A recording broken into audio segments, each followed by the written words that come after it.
उसे इस अंधेरे कमरे में बैठे बैठे न जाने उसे कितना टाइम हो गया था वे नहीं जानती थी, लेकिन हाँ, अब रो रो कर उसकी आंखें सूख चुकी थी। गले में दर्द होने लगा था। न जाने ये किस जुर्म की सज़ा में उसे यहाँ लाकर लॉक किया गया था, लेकिन वह तो बिल्कुल बेकसूर लड़की थी। एक बार फिर हिम्मत करते हुए वह दरवाजे तक आई थी। दरवाजे को पीटना शुरू कर दिया था। भगवान के लिए दरवाज़ा खोलो, मुझे बाहर आने दो, इसमें मेरी क्या गलती है। उसने यही शब्द बार बार दोहराए थे, जो उस वक्त तक वह न जाने कितनी बार दोहरा चुकी थी। लेकिन सामने से पूरी तरह बिल्कुल चुप्पी छाई हुई थी। ऐसा लगता था जैसे इस बिल्डिंग में उसके अलावा कोई मौजूद नहीं है, लेकिन हकीकत उसके बिल्कुल उल्टा थी। थोड़ी देर के बाद दरवाज़ा हल्का सा खुला और नौकरानी अंदर दाखिल हुई। पहली बार अपने करीब किसी औरत को देखकर उसे उम्मीद की एक हल्की सी किरण दिखाई दी थी। उसने आगे बढ़ते हुए नौकरानी के हाथों को थाम लिया। देखो, मुझे यहाँ से बाहर निकालो। मुझे बताओ, मुझे यहाँ क्यों लॉक करके रखा गया है? जबकि रानी नाम की नौकरानी शॉल को अपने आसपास लपेटकर उसे देखा था। मैं नहीं जानती, साहब का हुक्म है, अभी वो कुछ देर में आते ही होंगे, आप खाना खा लीजिए। लेकिन उसने ट्रे उठाकर दीवार पर दे मारा। मैं थूकती हूँ ऐसे खाने पर और उसके तरस पर, तुम्हारे साहब पर। मुझे यहाँ से बाहर निकालो। वह कभी सोच भी नहीं सकती थी वह कभी इस तरह खाने को ठोकर मारेगी, लेकिन हालत ने उसे इतना मजबूर कर दिया था कि उसे कुछ दिखाई नहीं दे रहा था। जबकि उसकी ऐसी हरकतों को देखते हुए नौकरानी जल्दी से बाहर चली गई। एक बार फिर दरवाज़ा बाहर से बंद हो चुका था और वह चीखते हुए दरवाजे के पास ही लिपट कर बैठ गई थी। आखिर कौन है तुम्हारा ये साहब, जिसमें जरा बराबर भी इंसानियत नहीं बची है? ये एक मजबूत लड़की थी, कमज़ोर लड़की नहीं थी, लेकिन उसके बावजूद उसका मजबूत दिल भी अब खोखला हो रहा था। देख लेना, अगर वह आदमी मेरे सामने आया तो मैं उसे जान से मार दूंगी।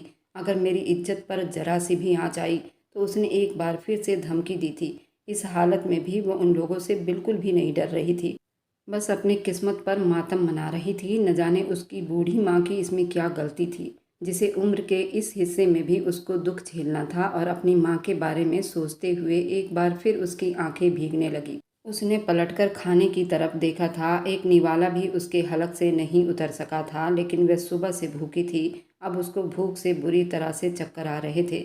उसका दिल चाहा कि वह पलटकर ज़मीन पर गिरा हुआ खाना उठाकर खा ले, लेकिन अपनी बेबसी पर वह थूक रही थी। वह ज़मीन पर बैठ गई। अगर भूख से मर जाऊंगी वह ठीक होगा, लेकिन इज्जत गंवाकर जिंदा रहने में कोई बहादुरी नहीं। मैं माँ का सामना कैसे कर पाऊंगी? वह बराबर अपनी माँ के बारे में सोच रही थी। और फिर उसे कुछ देर के बाद दरवाजे के पास ही भारी कदमों की आहट सुनाई दी थी। उम्मीद की कुछ किरण नजर आई थी। उसने सर उठाकर देखा और फिर जल्दी से उठकर दरवाजे के पास चली गई। तभी दरवाज़ा जोर से खुला था। वो बेकाबू ही 2 कदम पीछे हट गई और सामने अंदर आते ही उसे सर से पैर तक देखा था। वह हैरान नज़रों से उस आदमी को देखती रही। वह उनकी पहली मुलाकात नहीं थी। उसने पहले भी इस आदमी को देखा हुआ था, लेकिन वह उसके बारे में नहीं जानती थी। लेकिन यह आदमी उसे यहाँ क्यों लेकर आया था? उसकी पर्सनैलिटी से ही उसे अंदाज़ा हो गया था कि वह यहाँ का मालिक है। जिसके कहने पर वह नौकरानी उसकी बात सुनने के लिए तैयार नहीं थी। उसने जल्दी से आगे बढ़ते हुए महेंद्र का गिरबान थाम लिया। कौन हो तुम और मुझे यहाँ क्यों लेकर आए हो? उसका हलक इतना सूख गया था कि अब उसका गला बैठने लगा था। जबकि महेंद्र ने उसकी भीगी भीगी आंखों में नफरत से देखा और फिर उसमें झांकते हुए खुद से दूर फेंक दिया। खबरदार, अगर तुम्हारा हाथ अगली बार महेंद्र के गिरबान तक आया तो तुम सोच भी नहीं सकती कि तुम्हारा अंजाम क्या होगा। और वो फिर एक बार गुस्से से उठ खड़ी हुई थी। मैं सोचना भी नहीं चाहती, मैं जानती भी नहीं हूँ कि तुम कौन हो। आखिर क्या चाहते हो मुझसे और मुझे यहाँ क्यों लेकर आए हो? यानी तुम हकीकत में नहीं जानती कि मैं कौन हूँ और तुम्हें यहाँ किस वजह से लाया गया है? सामने गरजते हुए उसके पास आकर पूछा था। और उसका कपा देने वाला गुस्सा देखकर वो बेकाबू होकर रोती 2 कदम पीछे हुई। उसके जुनून में हल्का सा फर्क आया था। उसकी डर दीवार पर भी फैली हुई थी और यूं महसूस हुआ था जैसे उसे इस कमरे में आता हुआ देखकर कमरे की हर चीज़ भी सहम गई हो। वह न सिर्फ जानने वाली पर्सनैलिटी रखता था, बल्कि इतनी दहशत थी अगर वह दहाड़ता तो पूरे मंजर को बिल्कुल चुप होना पड़ता था। देखो, मेरी बात सुनो, तुम गुस्से में पागल हो रही हो। मेरी कोई गलती नहीं है। मैं नहीं जानती तुम कौन हो। मैंने तुम्हारे नाम को पहली बार ही सुना है। और उसने आगे बढ़ते हुए बड़ी जोर से उसका जबड़ा दबोच लिया। महेंद्र, आज के बाद ये नाम तुम्हें भूलना नहीं चाहिए। शादी के लिए तैयार हो जाओ वरना अपने भाई के बदले में मेरे हाथों से इज्जत गंवा कर वैसे भी जान से चली जाओगी। और वह उसकी बात सुनकर हैरान नज़रों से उसे देखती रही। ये तुम क्या कह रहे हो? शादी लेकिन किस लिए? मैं तो तुम्हें जानती भी नहीं हूँ, क्यों तुम मेरे पीछे पड़े हो? उसने चीख कर कहा। सामने से दहाड़ते हुए उसे बाजू से दबोच लिया। खबरदार, अगर तुम्हारी आवाज़ इस कमरे से बाहर गई तो तुम्हारी जुबान खींचकर मैं कुत्तों के आगे डाल दूंगा। सिर्फ आधा घंटा है तुम्हारे पास, आधे घंटे में खुद को तैयार कर लो। दिमागी तौर पर फैसला तुम्हारा होगा। ऐसे ही मेरे बिस्तर को रंगीन करोगी, अपने भाई का बदला चुकाओगी। मैं तुमसे शादी कर रहा हूँ, वही बहुत है। नहीं तो मैं तुम जैसी लड़की को मुंह लगाना पसंद नहीं करता। अब अगर तुमसे शादी कर रहा हूँ तो खुद को खुश नसीब समझो। वह उसे हैरानी की गहराइयों में छोड़कर कमरे से निकल गया और उसके जाते ही वह दरवाजे पर टूट पड़ी थी। उसने मुक्के से दरवाजे को तोड़ना चाहा। उसके हाथ जख्मी हो रहे थे, लेकिन उसे कोई परवाह नहीं थी। वह बस बेबस वार्निंग अंदाज में चीखते हुए उसे पुकार रही थी। उसका बस नहीं चल रहा था वह दरवाज़ा तोड़ दे। आखिर में यह आदमी उसे किस जुर्म की सज़ा दे रहा था? मुझे बाहर निकालो, मुझे नहीं करनी तुमसे शादी। मैं मर जाऊंगी लेकिन तुम जैसे इंसान से शादी नहीं करूंगी। अभी भी अपनी जिद पर अड़ी हुई थी। ठीक 10 मिनट के बाद ही वह नौकरानी अंदर दाखिल हुई। उसे एक लाल रंग की चुनरी दी गई। ये चुनरी लो। और कुछ ही देर के बाद पंडित जी भी अंदर आ गए थे। आपको तैयार रहना होगा। वह उसके गुस्से से डरी हुई भी थी। जहाँ महेंद्र ने उन लोगों को डरा कर रखा हुआ था, वहीं एक और मुसीबत उनके सर पर आ खड़ी हुई थी। और वह ये थी, ये लड़की जो किसी से भी नहीं डर रही थी। उसने जल्दी से नौकरानी के रास्ते को रोक लिया। मुझे बताओ, यह आदमी कौन है और ये क्या चाहता है? मैडम जी, मैं तो यहाँ की नौकरानी हूँ। देखिए, मैं कुछ भी नहीं जानती। मैं तो यहाँ नौकरी करती हूँ, मुझे जाने दीजिए। यहाँ भी नैना को कोई सिरा हाथ नहीं लगा। यानी वही होना था जो वह आदमी चाहता था। मुझे यहाँ से बाहर निकाल दो। मैं सारी ज़िंदगी तुम्हारी एहसानमंद रहूँगी। तुम्हें जो चाहिए होगा मैं तुम्हें दूंगी, लेकिन मुझे यहाँ से बाहर निकाल दो। रानी उसे डरती हुई नज़रों से देखती रही। देखो, ये कैद खाना है, यहाँ से बाहर निकलना इतना आसान नहीं। अगर अपनी भलाई चाहती हो तो साहब से शादी कर लो। वह अच्छे इंसान हैं। मैं नहीं जानती उन्हें किस बात का गुस्सा है, लेकिन उनके हाथों में अपनी इज्जत खो देने से अच्छा होगा कि उनसे शादी कर लो। मैं उसके अलावा कुछ नहीं कह सकती। वह भी करीब 30 साल की औरत थी जो उस वक्त उसे समझा रही थी। वो बुरी तरह रो पड़ी। वह अपनी माँ की मर्जी के बिना, अपने भाई को शामिल किए बिना, जो उसकी पूरी दुनिया थे, वह भी ऐसे आदमी के साथ शादी जिसे वह जानती तक नहीं थी, जो अब उसकी इज्जत के साथ खिलवाड़ कर रहा था। उसके साथ शादी करके ज़िंदगी बिताना कौन सा आसान काम था? वह सुबह से गायब थी और अब रात होने को आई थी। ऐसा कैसे हो सकता है कि उसकी माँ परेशान ना हो, उसके भाई ने उसे हर गली में ना ढूंढा हो और वह यहाँ शादी करके बैठ जाए? अगर ये रात बीत गई तो उसकी इज्जत पर ऐसा दाग लग जाएगा जो सारी ज़िंदगी धोने से नहीं उतरेगा। और वह नहीं चाहती थी ये रात बीते, सो मजबूरी में आकर उसे ये करना ही पड़ा था। वह चाहती थी ये शादी करने के बाद उस आदमी से विनती करके वह उसे यहाँ से जाने देगा। आखिर उसे समझ भी तो आए कि वह किस बात का बदला चाहता है मुझसे। सारी ज़िंदगी इज्जत कमाई थी उसकी माँ ने, उसकी परवरिश में कोई कमी नहीं छोड़ी थी। वह अपनी इज्जत को खोना नहीं चाहती थी। उस आदमी के डर से ही उसे अंदाज़ा था कि अगर वह मना करेगी तो वह उसकी इज्जत पर हाथ डालने से भी परहेज नहीं करेगा। कुछ ही देर के बाद पंडित जी भी आ गए और कुछ पूजा का सामान लाए थे और फिर शादी के मंडप को सजाया गया था। पंडित जी ने मेरी शादी उस आदमी से करवा दी थी। आज पहली बार उसके नज़रों में इतना डर उभरा हुआ था। न जाने किस बात पर अड़ा हुआ था। धीरे से उसे सोफे पर बिठाते हुए उसकी तरफ झुकता, उसे उठाकर मंडप तक ले गया। पंडित जी ने धीरे धीरे सारी रस्में संपन्न करवाई। ये उसकी किस्मत थी और इतनी भयानक कि उसने कभी सपने में भी नहीं सोचा था कि उसकी किस्मत इस तरह भयानक होगा। आज का दिन इतना काला था, उसकी ज़िंदगी में पूरी काली स्याही को खोल दिया गया था। वह बिल्कुल बुत की तरह बैठी रही। वह एक बहादुर लड़की होने के बावजूद पहली बार उसका दिल बहुत डर से कांप उठा था। उसकी आंखों से आंसू मोतियों की तरह गिर रहे थे और पूरा बदन उसका डर के मारे कांप रहा था। उस वक्त उसके हाथ बराबर कांप रहे थे। सब लोग बाहर चले गए जब उसके तरफ बढ़ा था और गुस्से और जुनून से दबोचते हुए उसे अपने पास कर लिया था। अब मैं तुम्हारी इज्जत को तार तार कर दूंगा और उसके बाद तुम्हारे भाई को अंदाजा होगा कि किसी की इज्जत उतारना किसे कहते हैं। उसने मुझे चैलेंज किया, लेकिन शायद वे जानती नहीं थी कि महेंद्र से सामना करना इतना आसान नहीं। वह उसे अपने पास कर रहा था। वह सिसकते हुए दूर हो रही थी। देखो, मुझे बताओ, मेरे भाई ने आखिर क्या किया है? आखिर तुम किस जुर्म की सज़ा मुझे देना चाहते हो? तुम मिडिल क्लास लोगों की मासूमियत मुझ पर असर नहीं करते। उसने चीखते हुए उसे बेड पर फेंक दिया था।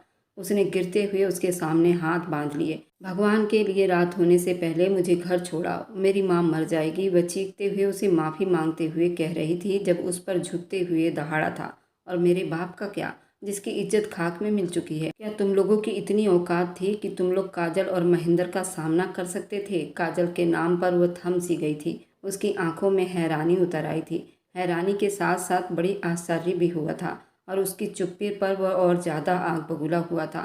उसे बालों से पकड़कर उसने अपने चेहरे से बिल्कुल नज़दीक कर लिया था। उसकी तपती हुई सांसें उसके चेहरे को भस्म कर रही थी। उसका दिल डर से धड़क रहा था। काजल, उसे क्या हुआ? भगवान के लिए मैं बेकसूर हूँ, मैं कुछ नहीं जानती। बिल्कुल इसी तरह मेरी बहन भी बेकसूर थी, लेकिन तुम्हारे भाई ने न सिर्फ उसे बरगलाया बल्कि उसे वह कदम उठाने पर मजबूर कर दिया जो वह कभी उठाना नहीं चाहती थी। और अब तुम लोगों से गिन गिन कर मैं बदले वसूल करूँगा। गुस्से से उसकी गर्दन को दबोच लिया और फिर अपनी हवस को उस पर निछावर करने लगा। उसकी गर्दन पर अपने होंठ रखते ही वो बेबसी से उसे तड़पता देख रहा था, जबकि वह चीखते हुए खुद को छुड़ाने की नाकाम कोशिश कर रही थी। सामने चाहे उस पर हक भी रखता था, लेकिन वह उसे अपने पास नहीं आने दे सकती थी। एक ऐसा आदमी जो उसे सिर्फ बदले की भेंट चढ़ा देना चाहता था, वह उससे अपनी इज्जत की भीख मांग रही थी, लेकिन वह पूरी तरह हैवानियत पर उतर आया था। उस दिन पहली बार महेंद्र ने खुद को मार दिया था। उसने अपने ज़मीर को सुला दिया था। पहली बार हैवानियत करते हुए भूल चुका था कि उसकी फितरत में ये सब कुछ शामिल नहीं है और ना ही परवरिश में। वह गिड़गिड़ाते हुए उससे भीख मांग रही थी, अपनी इज्जत की भीख मांग रही थी। वह उसे बता रही थी उसकी गलती क्या है, लेकिन वह इस तरह बदले की आग में जल रहा था, इतने जुनून में आ चुका था, उसकी किसी भी बात को नहीं सुन रहा था। जब उसकी चीख हद से बढ़ने लगी तो महेंद्र ने सख्त गुस्से में उसके मुंह पर अपना हाथ जमा लिया। भगवान का धन्यवाद करो कि मैंने इससे पहले तुमसे शादी की है, वरना तुम जैसी लड़कियों को रखेल बनाकर रखना महेंद्र के इंतकाम का हिस्सा था। उसके गुस्से से भरे शब्द और गालियों पर कांप रही थी। उसका हैवानियत अपने जिस्म पर सहन कर रही थी। उस रात नैना ने अपनी ज़िंदगी काली रात को बिताया था, जिसे वह कभी भूल नहीं सकती थी। उस रात वो बेकसूर होकर भी उस मर्द की हैवानियत को सहन करती रही, मगर उसके चिल्लाने पर भी उस पर तरस न आया। वह पूरी रात उसे बुरी तरह बर्बाद करता रहा। यह हमारे बीच मुलाकात की पहली और आखिरी रात होगी और उसके बाद तुम्हें सुबह अपने घर पहुंचा दिया जाएगा। उस पर अपनी हैवानियत लुटाने के बाद वह उसे देखते हुए नफरत से बोला था और फिर कमरे से बाहर जाने लगा। जब उसने नफरत से उठते हुए धुतकारा था, अगर तुम खुद को मर्द समझते हो, तुम मर्द कहलाने के लायक भी नहीं हो। ऐसे मर्द नामर्द के बराबर होते हैं जो एक लड़की के शरीर पर अपनी जीत हासिल करने के बाद अपनी कामयाबी का जश्न मनाते हो, वह भी उस लड़की पर जिसे ये तक मालूम नहीं कि उसकी गलती क्या है। मैं तुम्हें ज़िंदगी भर माफ़ नहीं करूँगी। तुम सारी ज़िंदगी इसी परेशानी में पड़े रहोगे। जब महेंद्र ने पलटकर उसके लाल चेहरे को देखा था, एक पल के लिए उसके दिल में डर उभरा था। अगले ही पल उसके दिमाग पर काजल का चेहरा घूम गया था। जो कुछ उस लड़की ने बर्दाश्त किया था ये उसके मुकाबले में कम था। ये सब कुछ उसकी बहन ने भी तो बर्दाश्त किया था। उसकी बात को नज़रअंदाज करते हुए कमरे से निकलता चला गया। जाते हुए उसने नौकरानी से कह दिया था कि उसका खास ख्याल रखें। कल तक वह यहीं रहेगी, उसके बाद उसका जो फैसला होगा उन्हें बता दिया जाएगा। उसे उसके घर छोड़ दिया जाएगा।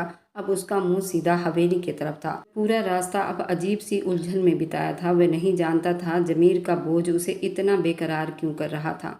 उसने अपने गुस्से की आग को ठंडा करने के लिए सतेंद्र नाम के आदमी से बदला लिया था। वह उसकी बहन को नोच कर आया था, लेकिन उसके बावजूद भी उसके दिल में लगी आग हल्की नहीं हो रही थी। सिर्फ एक रात की बात थी। कल उसे उसके घर पहुंचाकर डिवोर्स दे दी जाएगी ताकि वे लोग अपनी औकात में रहें। ऐसे लोगों को औकात में रखना जरूरी होता है, वरना ये कंधों पर बोझ की तरह चढ़ने लगते हैं। और सबसे ज़रूरी काम ये था काजल को सतेंद्र से छुड़वाना। वे जानता था उसे इस हरकत के बाद वे लड़का कभी भी काजल की ज़िंदगी में दखल अंदाजी की कोशिश नहीं करेगा। उसकी बहन की ज़िंदगी बर्बाद हो चुकी थी और उसकी कीमत नोटों की कुछ गड्डियाँ हो सकती थी, जिन्हें वह उसे देने के बाद उन लोगों को हमेशा के लिए अपनी ज़िंदगी से निकाल सकता था।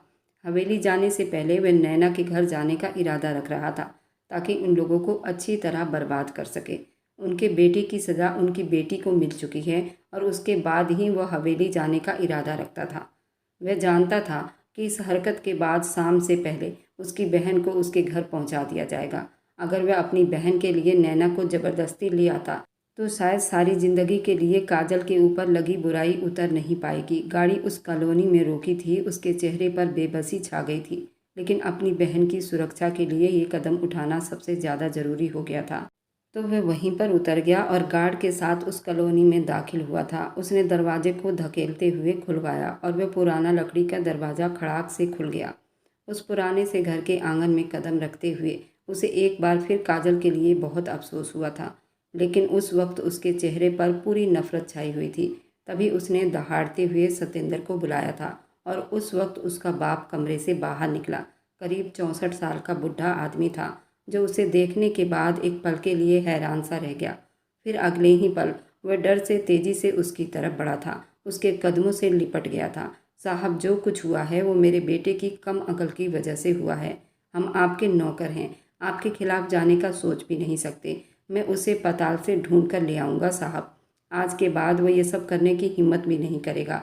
और उसने झुकते हुए उसे कंधे से थाम कर खड़ा कर दिया। आज के बाद सिर्फ आज के शाम तक का वक्त है तुम्हारे पास। मेरी बहन मेरे घर में मौजूद हो और आज के बाद वह तुम्हारे बेटे के नाम से भी नफरत करे। अगर उसने दोबारा मेरी बहन के रास्ते में आने की कोशिश की तो अगला कदम कितना बुरा होगा ये तुम अंदाज़ा भी नहीं लगा सकोगे। उसका चेहरा इस वक्त नफरत और आग की लपेट में लाल हो रहा था और श्याम सुंदर ने जल्दी से उसके सामने हाथ जोड़ दिए। कुछ दिन की मोहलत मांगी है। महेंद्र के आंखों में बहुत हैरानी हुई थी। सामने खड़ा आदमी अपनी बेटी के बारे में क्यों नहीं पूछ रहा था? और फिर उसने खुद ही बता दिया, मेरी बहन काजल मेरे घर में मौजूद होगी, तभी तुम्हारी बेटी को तुम्हारे चौखट पर पहुंचा दी जाएगी। श्याम सुंदर की आंखों में हैरानी उभरी और नासमझी उसके चेहरे को देख रहा था। महेंद्र को उस बात पर बहुत हैरानी हुई थी कि उसके आंखों में इस तरह नासमझी क्यों है। अपनी बेटी की उसने मांग क्यों नहीं की? क्या ये अपनी बेटी के बारे में फिक्रमंद नहीं, जो राज से मेरे कब्जे में है? अपनी बहन का सारा बदला ले चुका हूँ। मैं तुम्हारी बेटी को छोड़ दूंगा। उससे कहो कि वह चुपचाप मेरी बहन की ज़िंदगी से निकल जाए। लेकिन साहब, मेरी बेटी तो इससे पहले वह अपनी बात पूरी करता जब महेंद्र की पॉकेट में पड़ा मोबाइल बजने लगा और कॉल सुनते ही वो बाहर निकल गया। उसके पीछे ही श्याम सुंदर पीला चेहरा लिए उसकी पीठ को देखता रह गया और फिर आंगन में बैठ गया। उसने हमेशा अपने बेटे को काबू में रखने की कोशिश की थी। वह जानता था हवेली के मालिकों का उनसे कोई मुकाबला नहीं। वह उनके सामने जरा बराबर भी कोई औकात नहीं रखते थे। लेकिन सतेंद्र ने जो कदम उठाया वह उठाने के लायक भी नहीं था और आज उसकी बहन को ये बदला चुकाना पड़ता। श्याम सुंदर ने उसी वक्त अपनी बेटी का सामान पैक करने के बाद उसे अपनी मौसी के घर भिजवा दिया था। वह नहीं चाहता था कि वह यहाँ रहे और महेंद्र की नज़र में आ जाए। वह नहीं जानता था कि महेंद्र किस लड़की की बात कर रहा था। महेंद्र जैसे ही हवेली में दाखिल हुआ, श्रीकांत उसके इंतजार में बैठे थे, लेकिन वह अभी उनसे कोई बात नहीं करना चाहता था। वह सीधा अपने कमरे में चला गया। उस वक्त उसे बहुत ज़रूरी था, सिर्फ और सिर्फ आराम की ज़रूरत थी और आराम में वह किसी को भी दखल अंदाजी नहीं देना चाहता था और ना ही उसके पास कोई तसल्ली भरा जवाब था जिससे वो पिता को तसल्ली में लाता। वो फ्रेश होने के बाद उस वक्त बेड पर लेटा ही था जब उसे कॉल आई थी। मोबाइल बेड से उठाते हुए कान से लगाया। रात भर जागने की वजह से अब उसकी आंखें बंद हो रही थी, लेकिन ये मधुसूदन की कॉल थी और ये मधुसूदन उसका खास आदमी था। जबकि दूसरी तरफ से उसे जो खबर दी गई थी उसे सुनकर उसके पैरों तले से ज़मीन निकली थी। वह सुन नज़रों से मोबाइल को देखते हुए उठ बैठा। तुम लोग जानते भी हो तुम क्या बकवास कर रहे हो? सोच लो, अगर ऐसा हुआ तो मैं तुम लोगों को जिंदा जला दूंगा। वह दहाड़ा था, जबकि दूसरी तरफ से पूरी चुप्पी छा गई थी। साहब, माफ़ कर दीजिए, लेकिन वह लड़की गलती से फार्म हाउस तक पहुंच गई है। वह मैडम जी की बिल्कुल ख़ास दोस्त की बेटी है और किडनैप करने वाले को बहुत बड़ी गलती हो गई है। उन्होंने उस लड़की की बहन को उठाने के बजाय मैडम जी की दोस्त की बेटी को उठा लिया है, क्योंकि वह लड़की भी सतेंद्र की बहन की सहेलियों में से है। 3 लड़कियों के ग्रुप में ये बहुत बड़ी गलती हुई है साहब जी। मधुसूदन उसके लिए नौकर से कुछ और बढ़कर था। उसने सर को थाम लिया। आखिर वह इतनी बड़ी गलती कैसे कर सकता था? यानी रात भर जो लड़की उसके फार्म हाउस पर उससे विनती करते हुए अपनी इज्जत की भीख मांग रही थी, वह जिसकी इज्जत चीरते हुए उसने पल भर नहीं सोचा था, हकीकत में उस लड़की की कोई गलती थी ही नहीं और ना ही सतेंद्र उसका भाई था। ये एक ऐसा गलत फहमी था जिसने उसके ऊपर सातों पहाड़ गिरा दिए थे। वह कभी सोच भी नहीं सकता था कि ये हकीकत पलटकर इतना जल्दी उस पर आ जाएगा। वह नहीं जानता था वह किस लड़की के ज़िंदगी को बर्बाद कर रहा है। इसलिए उसके करीब आने से पहले उसने एक पवित्र रिश्ते की बुनियाद भी रख ली थी। वह अपनी बहन का बदला लेना चाह रहा था, लेकिन यहाँ सब कुछ उल्टा हो गया था। जल्दी से गाड़ी की चाबियाँ उठाते हुए वो बाहर निकल आया। उसने किसी को बताना जरूरी नहीं समझा था। वह उस वक्त उसके अंदर ज्वालामुखी उबल रहा था। उस ज्वालामुखी के शोर को अपने अंदर समाता हुआ महसूस कर रहा था। आखिर वह इतनी बड़ी गलती कैसे कर सकता था। सिर्फ नफरत के आग में उसने एक बेकसूर लड़की की ज़िंदगी बर्बाद करके रख दी थी। तेज ड्राइविंग करते हुए उसका मुंह फार्म हाउस की तरफ था। उस लड़की से पूछना चाहता था वह कौन है। वह वहां पर जाकर उसे देखना चाहता था जिस पर अपनी हैवानियत लुटाने के बाद उसे तड़पता हुआ छोड़कर आ गया था। उसकी एक बात तक नहीं सुनी थी। आने के बाद उसकी खबर तक नहीं ली थी। वह किस हाल में है। उसके दिल दिमाग पर इस वक्त एक ही सोच घूम रही थी। उसने किसी और लड़की की ज़िंदगी बर्बाद कर दी है। फार्म हाउस के दरवाजे पर गाड़ी रोकते भागते हुए नीचे उतरा। गार्ड ने उसे अंदर आते हुए देखा था। आज से पहले उसे इतनी जल्दीबाजी में किसी ने नहीं देखा था। वह हाँफते हुए कमरे की तरफ जा रहा था। उसने किसी की तरफ देखना भी जरूरी नहीं समझा। लॉक पर हाथ रखते हुए उसने लॉक घुमाकर दरवाज़ा खोल दिया, लेकिन अंदर का मंजर उसके पैरों तले से ज़मीन खींच लिए थे। उसने चीखते हुए नौकरानी को आवाज़ दी थी। उसके तरफ भागा था, जो फर्श पर गिरी उसके पैरों तले से ज़मीन निकली थी। उसे सीधा करने के बाद वह फटी फटी नज़रों से उसका चेहरा देखता रहा। उसने कभी सोचा भी नहीं था कि बदले की आग इतनी जल्दी और इतनी दर्दनाक होगी। नैना के पिता की मृत्यु बचपन में हो चुकी थी। वह बचपन से ही अपनी माँ और भाई के साथ ज़िंदगी बिता रही थी, जहाँ गरीबी के बावजूद एक गहरा सुकून था, जहाँ वो बड़ी इज्जत से घर में रहते थे। संतोषी देवी एक बहुत अच्छी शरीफ औरत थी और मोहल्ले में उनकी अच्छी खासी इज्जत थी। सिलाई कढ़ाई बुनाई के अलावा मोहल्ले के बच्चों को ट्यूशन भी पढ़ाया करती थी। अपने बच्चों को स्कूल के खर्च निकाल लेती थी। उनकी बड़ी बेटी नैना, सुभाष उसका छोटा भाई था। उनकी ज़िंदगी की पूरी दुनिया थे। पति के मृत्यु के बाद रिश्तेदारों ने उनसे मुंह मोड़ लिया था, लेकिन अब उनके पास मजबूत सहारे यानी उनके बच्चे एक मजबूत पिलर की तरह उनके साथ खड़े थे। नैना ने अभी कॉलेज ज्वाइन किया था। उसकी पढ़ाई की शुरुआत थी और कॉलेज में उसकी दोस्ती काजल से हुई। काजल एक चंचल चुलबुली लड़की, दोनों के रहन सहन में ज़मीन आसमान का फ़र्क था, लेकिन उसके बावजूद वे दोनों आपस में घुलती मिलती चली गईं और जल्दी ही वह काजल की सबसे अच्छी दोस्त में शामिल होने लगी। काजल का अंदाज़ा बेहद प्यार भरा होता था। गरीबी अमीरी को वह कभी बीच में नहीं लाती थी। हमेशा खुश रहने वाली लड़की थी। उसके नज़दीक बैठे हुए कभी भी उसे इस तरह का कोई एहसास नहीं हुआ था कि वे लोग उसके बराबरी के नहीं हैं। जबकि काजल एक अमीर परिवार से थी, जो अपनी इज्जत, शोहरत और रुपए की वजह से मशहूर थी। उनके ग्रुप का तीसरा हिस्सा थी। प्रियंका भी उन्हीं की तरह एक मासूम सी लड़की थी। हद से ज़्यादा मासूम लड़की काजल के इलाके में ही रहती थी। इन तीनों में आपस में बहुत अच्छी बातचीत थी और तीनों दोस्ती के रिश्ते में बंधे होने के बाद और ज़्यादा एक दूसरे के करीब हो चुकी थी। न जाने वक्त ने कैसा पलटा खाया। किसी को बताए बिना काजल ने चुपके से सतेंद्र को अपने दिल में जगह दे दी। सतेंद्र प्रियंका का भाई था। अक्सर ही प्रियंका को ले जाने के लिए आया करता। वहीं दोनों की मुलाकात हुई। आंखों से ये सफ़र कब दिल में उतरा किसी को अंदाज़ा नहीं हुआ, लेकिन जब उन दोनों ने एक दूसरे को अपनी मोहब्बत के बारे में बताया तो दोनों का जवाब मिला था। काजल जानती थी श्रीकांत कभी भी इस रिश्ते पर राजी नहीं होंगे। उसकी माँ के मृत्यु के बाद उसके पिता और भाई ने उसके हर नखरे उठाए थे और आज तक उसकी ज़िंदगी में किसी भी चीज़ की कमी नहीं छोड़ी थी। लेकिन सतेंद्र से मोहब्बत करना एक अलग बात थी, जो उम्र के उस हिस्से में ज़्यादातर लड़कियों के दिल में पैदा हो जाती हैं और फिर उनकी नस नस में समा जाती है। सतेंद्र भी बेहद मासूम लड़का था। उसे कोई फ़र्क नहीं पड़ता था कि काजल हाई फाई सोसाइटी में है और अमीर है और महेंद्र की इकलौती बहन है। उसे सिर्फ फ़र्क इस बात से पड़ता था कि वह उसके मनमोहिनी शकल सूरत वाली लड़की है। उसके दिल को अपना शेर बना चुकी थी, जिसकी खूबसूरत मुस्कुराहट पर वह इस तरह पागल हो गया था। खुद को समझाने और उससे दूर रखने के बजाय वह उससे मिले बिना नहीं रह पाता था। धीरे धीरे प्रियंका को इस बात का पता चल गया था, तो उसने अपने पिता को बता दिया था और श्याम सुंदर ने उस पर पूरी निगरानी रोक टोक लगा दी थी। आज के बाद प्रियंका को लेने के लिए नहीं जाएगा, लेकिन उसके बावजूद वह नहीं रह पाया और अक्सर वह चोरी चुपके कॉलेज के बाहर पहुंच जाया करता था। काजल को भी इस बारे में अंदाज़ा हो चुका था, लेकिन अब वह ये बात जान गई थी कि वह सतेंद्र के बिना नहीं रह सकेगी। सो उन दोनों की मोबाइल पर बातचीत बराबर होती रहती थी। कुछ महीने तक वे दोनों मोबाइल पर ही एक दूसरे से बात करते रहे। उस बीच दोनों के बीच काफ़ी नज़दीकियाँ बढ़ गई थी। इसके आगे की कहानी बहुत दिलचस्प रहने वाली है, तो आप इस कहानी को मिस ना करें। अब क्या नैना उसे माफ़ कर पाएगी? काजल और सतेंद्र की शादी हो पाएगी या नहीं? इसके आगे की कहानी बहुत दिलचस्प रहने वाली है। इसके आगे की कहानी आपको पहले भाग के कैप्शन में मिल जाएगी। उस लिंक पर क्लिक करके आप दूसरा भाग देख सकते हैं। और मेरी वीडियो आप लोग जहाँ कहीं से भी देखते हैं, कमेंट में अपने शहर और राज्य का नाम ज़रूर बताइए। मुझे आप लोगों के कमेंट पढ़ने में बहुत आनंद आता है और उन सभी का मैं बहुत बहुत धन्यवाद करना चाहती हूँ जो लोग मेरी वीडियो को देखते हैं, लाइक करते हैं और शेयर करते हैं। अगर आपको आज की कहानी पसंद आई है तो वीडियो को ज़रूर लाइक कीजिएगा और अपने दोस्तों के साथ शेयर भी कीजिएगा। और हाँ, अगर आपने अभी तक हमारे चैनल को सब्सक्राइब नहीं किया है तो ज़रूर सब्सक्राइब कर लें। मिलते हैं हम अपनी कल की एक और नई दिलचस्प कहानी के साथ।